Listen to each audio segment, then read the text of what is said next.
Ya, Saudara, Direktorat Lalu Lintas Polda Aceh akan menggelar operasi Patuh Selawah 2024 mulai 15 Juli mendatang. Ya, operasi digelar guna meningkatkan kepatuhan masyarakat pengguna jalan menyusul meningkatnya angka fatalitas atau kematian akibat kecelakaan.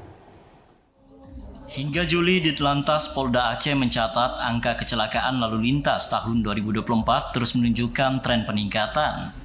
Pada April dan Mei, jumlah laka lantas di Provinsi Aceh mencapai 307 dan 295 insiden. Direktur Lalu Lintas Polda Aceh, Kombes Pol Iqbal Al-Kudusi mengatakan, korban meninggal dunia tertinggi terjadi pada bulan April dengan korban meninggal mencapai 70 orang.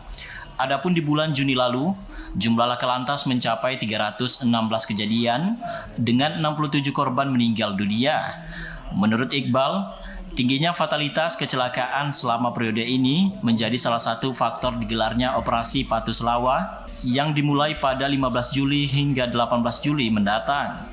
Kegiatan ini diharapkan semakin meningkatkan kesadaran masyarakat akan pentingnya mematuhi tata tertib berlalu lintas di jalan raya. Jadi operasi ini bertujuan memberikan kepatuhan kepada masyarakat pengguna jalan. Di Aceh ini, Pak, tingkat fatalitas cukup tinggi. Bulan Juni kemarin adalah fatalitas paling tinggi. Sebanyak 69 orang sudah meninggal dunia. Jadi kita akan berikan penegakan hukum yang tegas kepada masyarakat, namun tetap kita lakukan dengan humanis.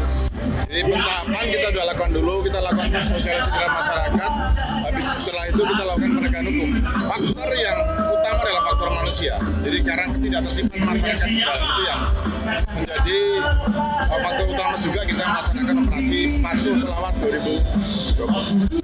Kami mengimbau masyarakat untuk tetap mematuhi peraturan lalu lintas, jangan melawan arus. Kebanyakan melawan arus itulah yang mengakibatkan laka lantas. Iqbal memastikan meski operasi ini dilakukan dengan cara humanis, namun petugas juga melakukan tindakan tegas bagi para pelanggar yang terjaring selama operasi Patuh Selawah. Pihaknya juga telah melakukan sosialisasi kepada masyarakat untuk mematuhi peraturan lalu lintas dengan tidak menerobos lampu merah, menggunakan helm, dan tidak melawan arus. Pengendara juga diimbau mengutamakan keselamatan dan melengkapi surat-surat kendaraan guna kelancaran beraktivitas.